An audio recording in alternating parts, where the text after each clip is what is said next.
Hey guys, this is Professor Keith again. This is going to sound kind of weird, but have you ever noticed that your ears are kind of weird? They've got this weird wrinkly shape to them.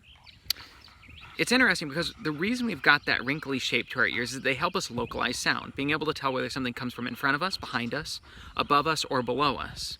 Now, as your book talks about, you can tell whether or not a sound comes from your left or right because of the shadow that your head creates, so that sounds that come from your left are louder to your left ear, and they arrive to the right side of your head a little bit slower.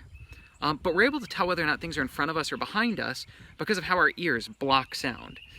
If you have a chance, go ahead, and while I'm talking now, just go ahead and take your hands, both of them, and don't close up your ears, but just block them like this, and you'll find that all of a sudden, if you close your eyes and put your hands like that, you have a real hard time telling where sounds are coming from.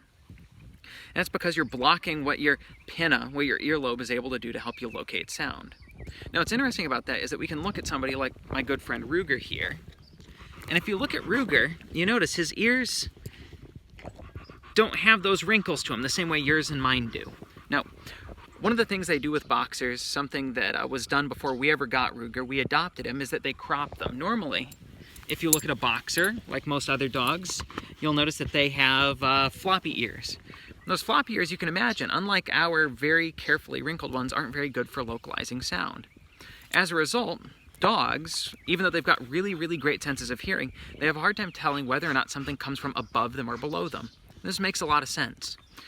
Where people are an arboreal species, we hunt other animals for prey, and these animals might be up in the trees, and we can be hunted. You know, we came from Africa, we could be hunted by animals that live up in the trees. Things like leopards could drop down on us, as well as venomous snakes. Dogs, where they come from, they don't need to worry about things that are above them. Regardless of what Ruger tried to do when he was a puppy, where he tried to jump up and catch these birds sitting on power lines, he's not going to do very much good trying to get up to a bird, something that's above him. Same goes for the squirrels. As much as he barks at trees, they're not coming down to see him, right? At the same time, try to think about wolves, where dogs came from.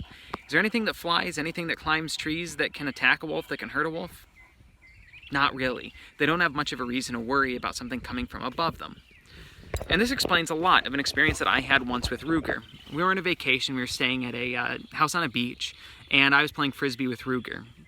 Now, something I can tell you guys, when it comes to Frisbees, I'm really, really bad. I'm horrible.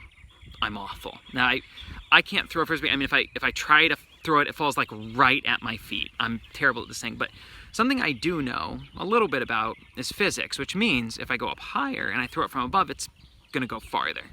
So I climb up to the second story of this house we're staying on. I take the Frisbee and I throw it as hard as I can. And I see, sure enough, I get some better distance. So tell Ruger, stay there in the yard, take the Frisbee, go upstairs, get up on the balcony, and I call his name, Ruger!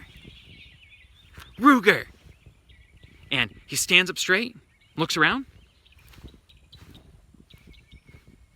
No idea where I'm coming from. Because even though he can look around and he can try to see me, he has no idea that I'm up there above him. I call his name, Ruger, Ruger. He turns.